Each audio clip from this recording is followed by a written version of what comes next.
All right, so it's Leeds United 0, Manchester United 0.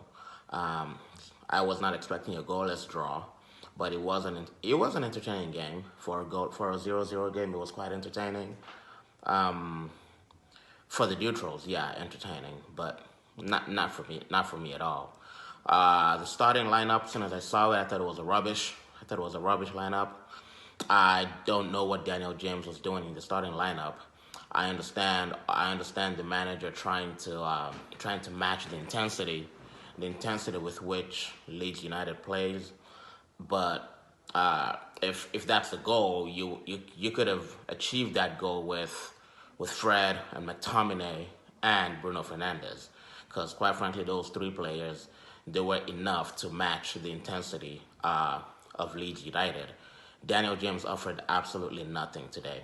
Um, and when people, when certain United fans call him a championship player, call him, um, uh, a player that is way below the standard at Manchester United, I see what they're saying. He's just not good.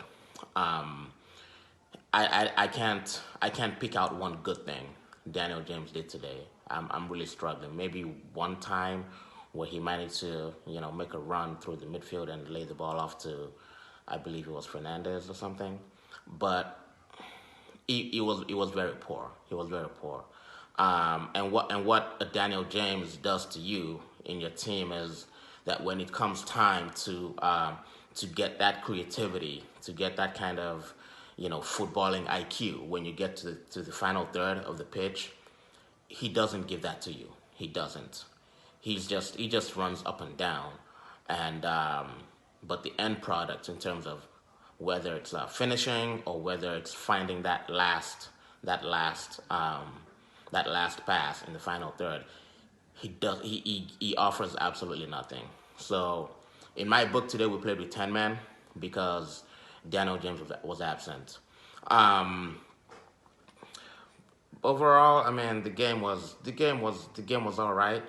Leeds United set up very weirdly today.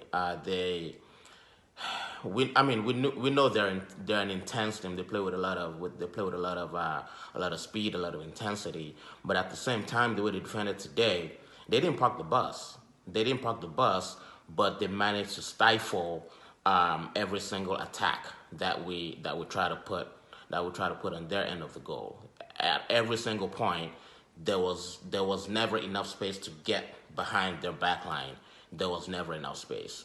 So tactically, they really set up really well against us.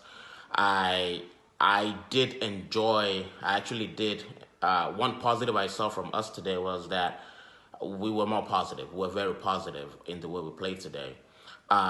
Just that the result wasn't there. And again, I'm going to put the lack of the result down to, not having somebody creative to help in the final third, like a Pogba.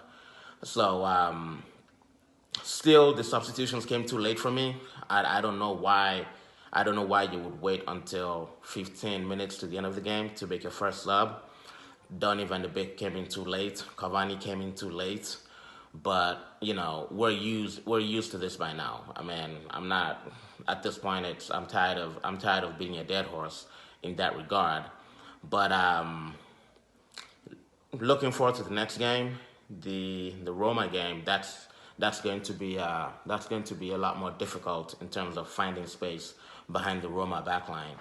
But today was, I mean, I'm just glad I didn't wake up at 7 o'clock to watch this. The game was at 9. I was already up anyway, but it was not a it was not a good performance. We didn't create enough chances. We didn't have enough creativity in the final third, but we did defend very well, and I must commend Wan-Bissaka.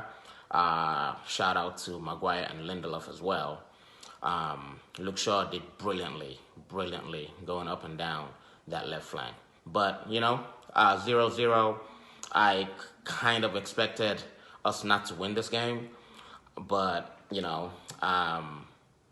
sometimes your heart tells you different. But all right, we move ahead on to the next game.